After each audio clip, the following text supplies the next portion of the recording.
Good morning. Welcome to Wake Up Real Estate. Happy Valentine's Day.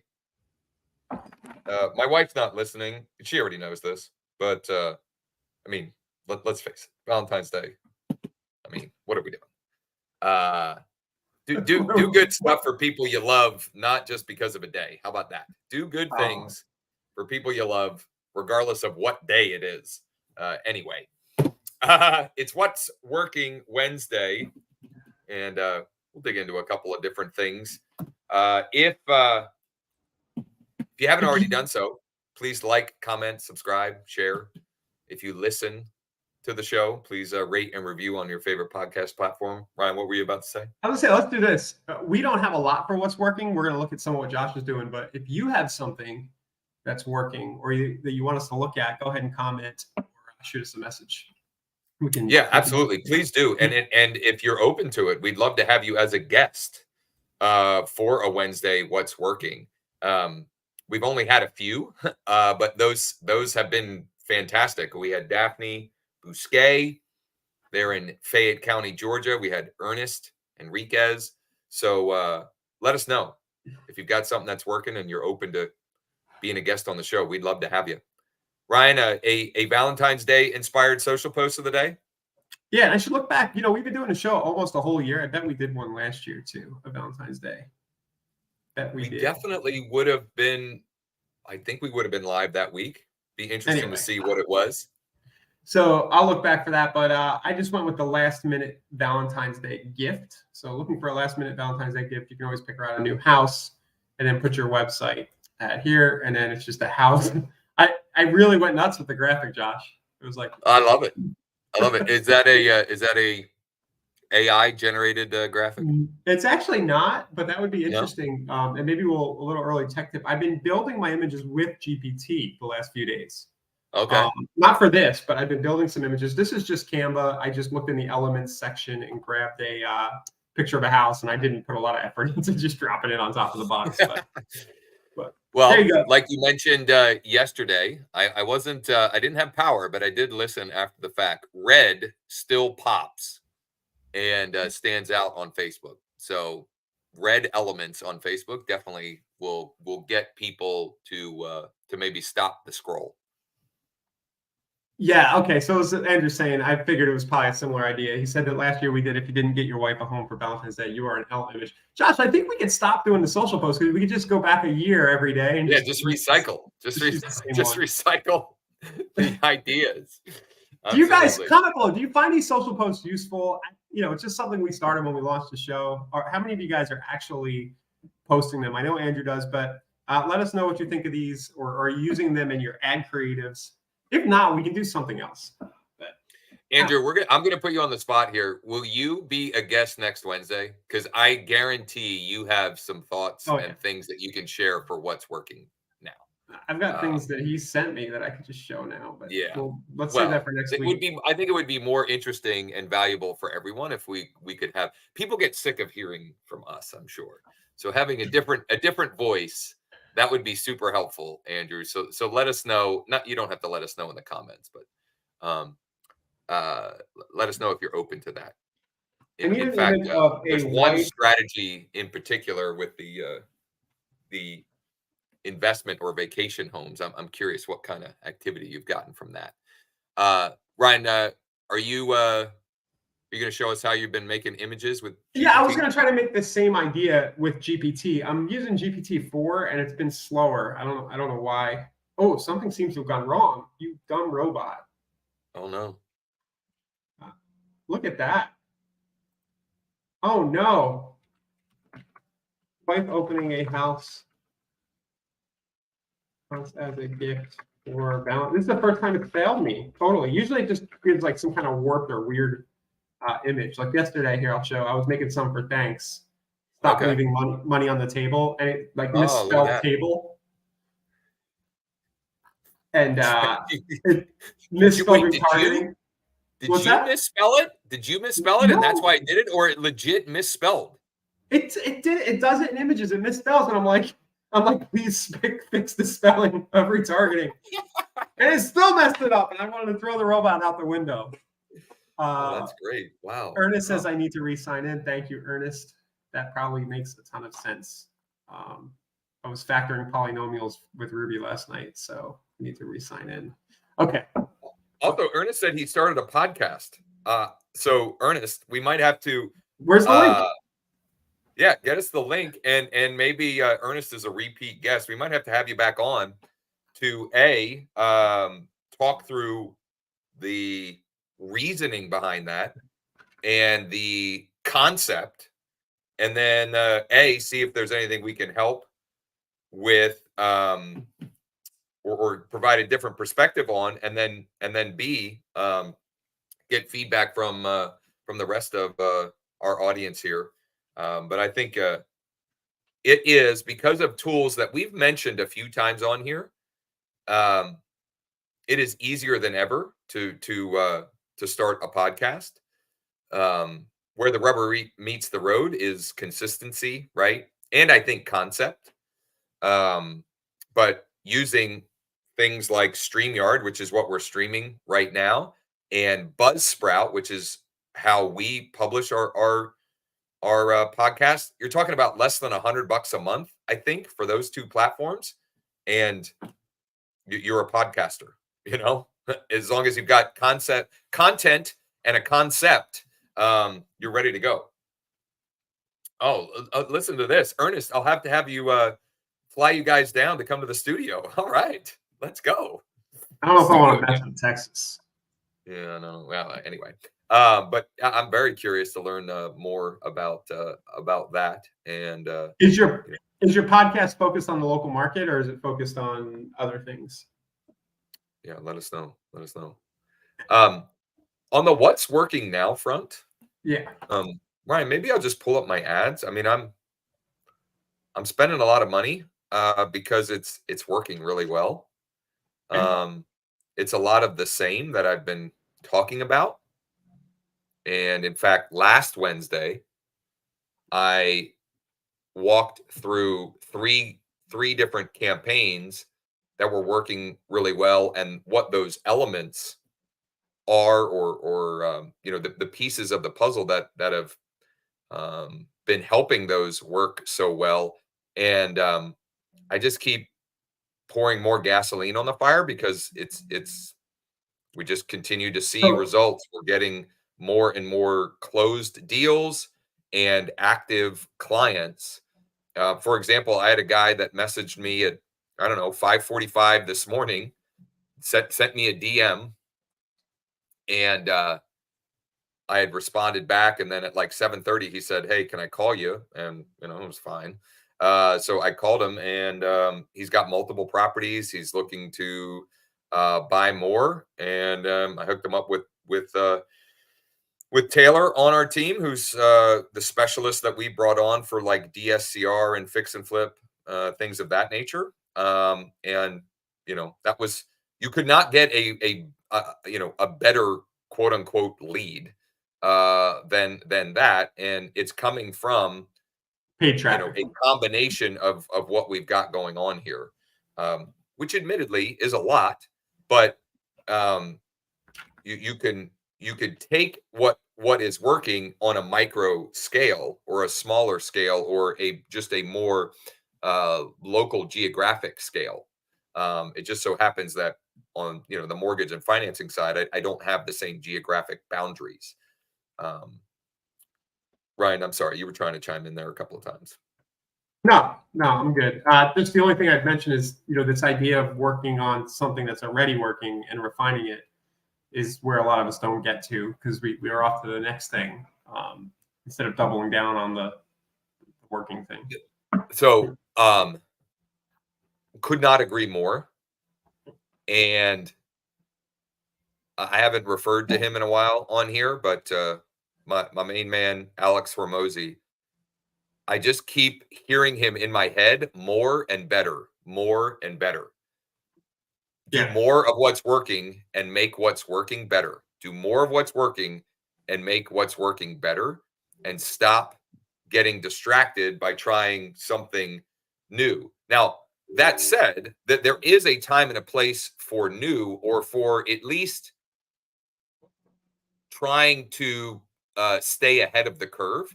In other words, you don't want to be a one-legged stool. So I have campaigns, or let's call it a pipeline, working really well for our online 5-day HELOC. But that's even though I've got a bunch of different campaigns and they're in different states, et cetera, essentially that's one leg. That's one leg. And eventually that may dry up, or that leg may break, using the leg analogy. And so strategically trying to take that framework that's working and then trying it with a different offer or lead magnet or whatever the case may be, which is what I've now done with DSCR loans. And it's starting to get some traction and working. And the frameworks, if you missed last Wednesday's session, I give very specifics. I show very specifically the ads that are working. And then I talk about the elements that I think are the reasons why they're working. And then we talk about ways that you might replicate that, specifically for your target market as a real estate agent. Okay. But what I didn't talk about, I don't think a whole lot, is so you've got the top of funnel campaigns and then the retargeting and the middle of funnel. And I'm doing a combination there of things in the middle of funnel, retargeting and remarketing. And so we've got show the funnel. Show the funnel again, that the front, how they come in, and then the ads, if you have them. Yeah. So I'm going to select a couple here so it's not so confusing. That will and I think your HELOC funnel here, we should really look at hard, because there's probably a lot in there that would be relevant to seller lead generation that would translate. Absolutely. That is a wonderful point. Okay. That's a wonderful point. So I selected 3 different campaigns. One is the top of funnel. That is this right here. Okay. And I've shown this a couple of times on the show. It's a Facebook reel style ad that is a lead ad, where I also have embedded in here other ways that someone can respond. So I get people that directly call and text me from the ad.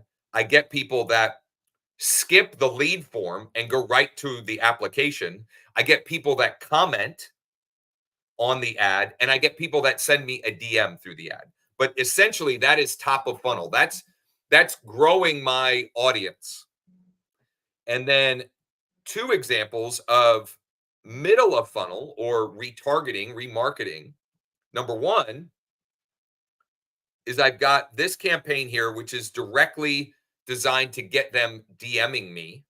And I think it's actually the same content. It's just a different objective. Yeah. So it's the same content, different objective. So it's literally exactly the same, but a different way to engage. Exactly. And I'm getting conversations for $1.99 or $1.88. I should probably up the ad spend on this one, actually, now that I'm looking at it. I hadn't even looked at it in a while. And then I also have these retargeting, which I've chosen the objective reach, which is just to make sure that people who engage with either of these first 2 are seeing more content from me. And these messages are to drive them to complete an application.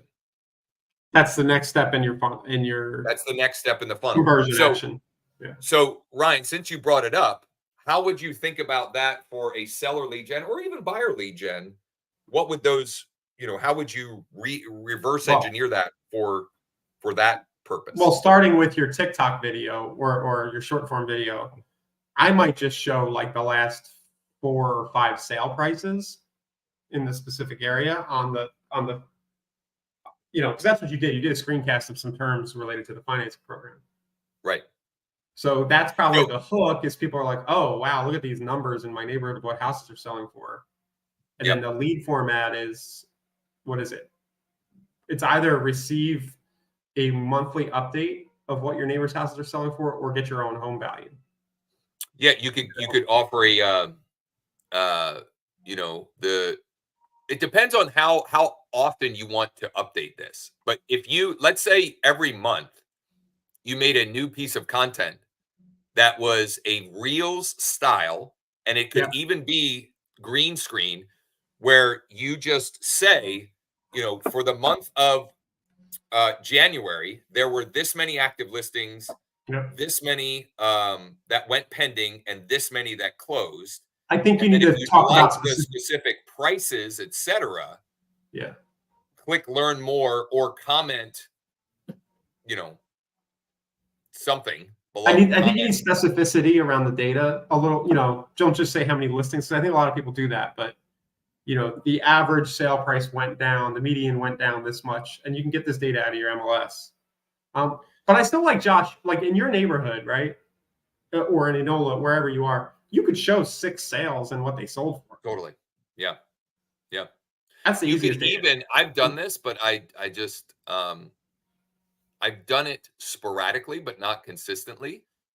If you sign yourself up for a market report in KB Core, and then when Ah, you get that market report, you just yeah. you just do a screen share of you going through the market report that you're sending yourself, because it has prices, it has average price and up or down, it has examples of active listings and sold. So like it's got all of that in there, and all you have to do is talk about it, and then the call to action is, if you want the detailed breakdown, or if you'd like to know what a buyer might pay for your home right now, there's any number of ways. And honestly, there's more than one right answer.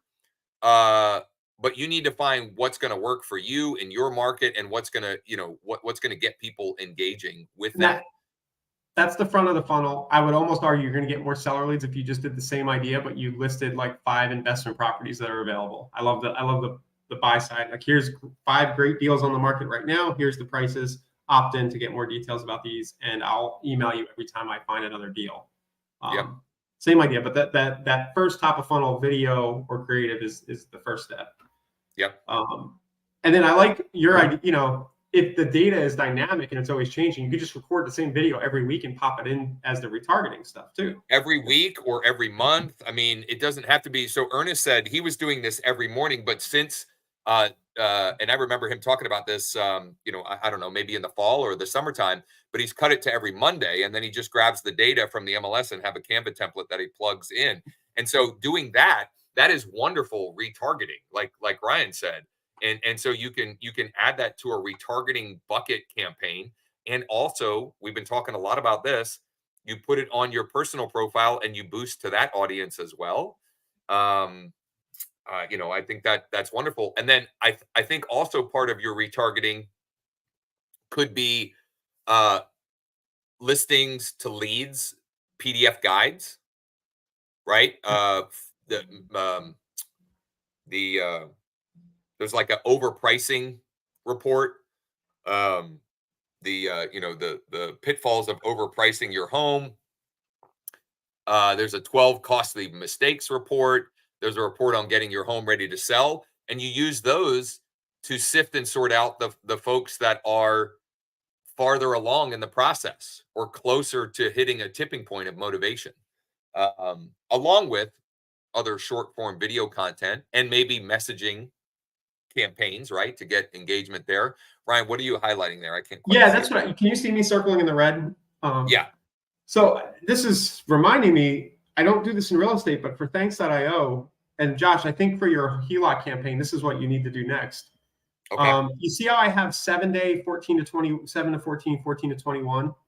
Yep. I literally built custom audiences that are excluding the other days. So if this is everybody who hit Thanks.io for 7 days, for 7 to 14, and then within each of these ad campaigns, I have multiple ads running that I turn off and on. But all it is all the content that I've accrued over the years. So like yesterday, I ran a fresh acquisition ad, but I also duplicated that ad into a retargeting campaign. So good, right? So this is like product launch formula, but all done through retargeting or remarketing, and by using bucketing, right? You're literally walking people down a path that you choose for them. Like that way, this is very relevant, just in general for me for retargeting. Like I'm just showing everyone everything, but I definitely need to get more strategic with that as the audience grows. Well, Because I don't want it to kind of get to a point where I become annoying and not just reminding. Well, what made me think of it was you're talking about all these different types of content you might drip follow up with. Yeah. And the way that I've managed this is, instead of worrying about the content, which I'm always creating, I know that if I segment out the people by the days after they came in, then I have a larger, like 6-month plus bucket. You could just drop the content in, but the effect is people are like, dude, you're everywhere, because they see an ad on Facebook for a week that's this one thing, and then it's this next thing, but really it's just it's just the library of stuff you've made. Yep. Yeah. Maybe tomorrow for Tech Tip Thursday, we actually can look at the custom audience building for this. Sure. And maybe we'll build it out in your account for that HELOC campaign. That would be great, because I don't know that I've seen this theoretically before, but I don't know that I've ever actually tried it the way you're describing it. Yeah. It's basically, it's drip sequenced retargeting.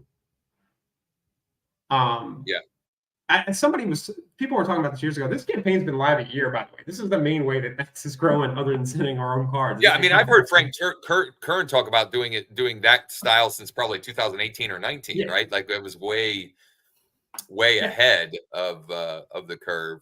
But that'd be great, actually. You're basically telling the story with videos sequenced out as people who use Facebook every day are on Facebook, and they're like, wow, this guy is constantly creating new stuff. And the truth is, no, it's just every few days you make something new and you're dropping it in there. So we'll do that tomorrow, Charlotte. Yep, Charlotte likes that idea. Mike, I think what you're saying, do you use any content from KCM? I love KCM. I think it's an incredibly valuable resource. It's very affordable, all things considered. I don't use it regularly, but I should.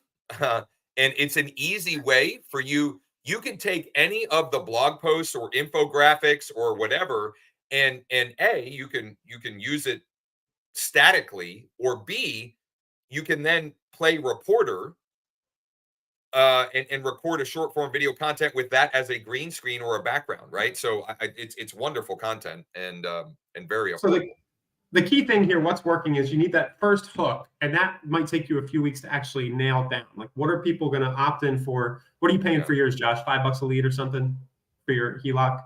Oh yeah, it's creeping up a little. Five. But you want to get to a number that you feel okay about. You're freezing. I don't know if that's me or you. Might have been me. Yeah, so you get to a number you're okay with on the cost per lead, and then you start to think about, what's it costing for me to get into conversation. And what you should see is that if you start layering in these extra retargeting ads, that the cost per conversation should go down, right, Josh? What's your so we'll do that tomorrow for your funnel. That'll kind of be fun. Just not the whole ads and creatives, but we'll just lay out the custom audiences so that you can start popping things into those weekly segments. Love it. Love it. I think I'm back now. I think it was me. Just to put a bow on Ernest's podcast, it's a general podcast. We talk some real estate, but also have a segment called That Ain't Right, where we spin a wheel and talk about a trending topic that ain't right, LOL. And then he's taking the 45-minute video podcast, putting it into Opus for short form content on TikTok, Instagram, Facebook, etc. And then he says the organic growth is crazy. I love this. Opus is a AI tool where you can take longer form content, you pop it in there, and it formulates clips. It turns it into clips with oh yeah, I remember that. Yeah, with the oh my goodness, the closed captioning. It's not closed captioning, but the captioning on it. This is great. Well, Ernest, that ain't right thing is reminding me of the What's Up With That skit from Saturday Night Live. with Jason Sudeikis in the jumpsuit. Oh Is that man, what that's that so right good. is? Yeah, yeah. So hey, that's great, Ernest. And what I would encourage you, Ernest, and hopefully you're already on path with this, is like if you commit to the act of doing that and just keep doing it, it will compound over time. Like you won't, you like you can't even believe, right? Because um, and maybe you're already on board with this, but the more we do this show, for example, or the more that I am adding more people to my custom audience buckets, right? And just staying with the same thing, it's like it becomes this snowball effect, right? And there's literally, there's no limit to how big that snowball can get if you just focus on the actions and not the results, right? You focus on the input and not the immediate output or the instant gratification of it. So Josh, do you think I gotta try this? Do you think that without a website and without a CRM, now that's a little wacky, but do you think just on Facebook, maybe YouTube, maybe TikTok, you just run the one video, have people opt in, and then you could just drip them the content on the social media platforms? You think you can grow a business that way, or do you need the email and text follow up too? well, I would my immediate reaction to that is you have to turn them into data that you own in some Yeah, form because you don't want to be reliant on those platforms when things change. but you might But not need a full fledged CRM. You could just use like an email marketing get platform, or response. Yeah. you can literally just put people into your MLS Yeah, you can do and that put them on too. property As long alerts, and as then you have the data in some form or fashion, you could, this is, I can't believe I'm saying this, but you could zap them onto a Google sheet. I mean, you you could. know, just so that you have it in case. And then sending your newsletter becomes problematic. But if you just had Get Response or ConvertKit or something, and you did everything like social with video content, everything, you just had the one MailChimp or something where they're landing, and then you could email them something every week. You could probably build a pretty Yeah, good system, low tech. Yeah. yeah, I'm yeah, going no on doubt. tangents here, but yeah. Well, it also brings up, I know I wasn't on for Texting Tuesday yesterday, and what I'll say is, if you need a text script, just go to wakeup.realestate, create your account or log into your account and go to scripts and templates. There's a never-ending treasure trove of them. But I haven't talked about this in a while, but sponsored messages is the exact same thing Yeah. through Facebook and Instagram. And you know, along the lines of what Ryan is saying, if you're taking that strategy, that's your way to incorporate that. And every so often, once a week or once every other week, you do a sponsored message to the folks that are in that inbox, and you're gonna have conversations with people. Just put your personal cell number in all the videos. It's it all comes down to what you're trying to build too. If you're just trying to do 5 to 10 transactions a year, you're solo, you don't have a team you're trying to generate a bunch of leads for, you could probably go the social route with just ads and retargeting and an email list. Yeah. Ernest Obviously, said it's called Homes and Homies. I love that. And Ernest, now we're definitely going to have you on. We maybe we'll wait till next week. You're going to have to come on for Tech Tip Tuesday because you're saying that you can do a similar thing with TikTok and your inboxes, because he said from Opus Clips, when I upload the video, I can push it to 7,600 followers inbox without their contact info. So Ernest, if you're willing to share, uh, I want to get you scheduled for next Thursday. 7,600 TikTok followers. Are grown-ups So on I there? think that, what's that? Are the grown-ups on there yet? Bruh, are you kidding? They are? Absolutely. I mean, my inbox, let me see here. I mean, I get, man, Ernest is making me, I only have 1,600 followers. So Ernest, I got to up my game. But if I look at my followers, it's other agents, right? Which is fine. But it's all, it's other agents, it's real estate investors, it's direct consumers who have seen, a video about down payment assistance, or oh boy, Here we go. While we're talking about TikTok, I need to plug the Daily Booger channel. Yeah, the daily. Wow. Okay, I didn't know we were going to go So there. you're saying I should take TikTok a little more seriously than posting stuff up my nose? Maybe it's worth considering at least. Worth considering at least.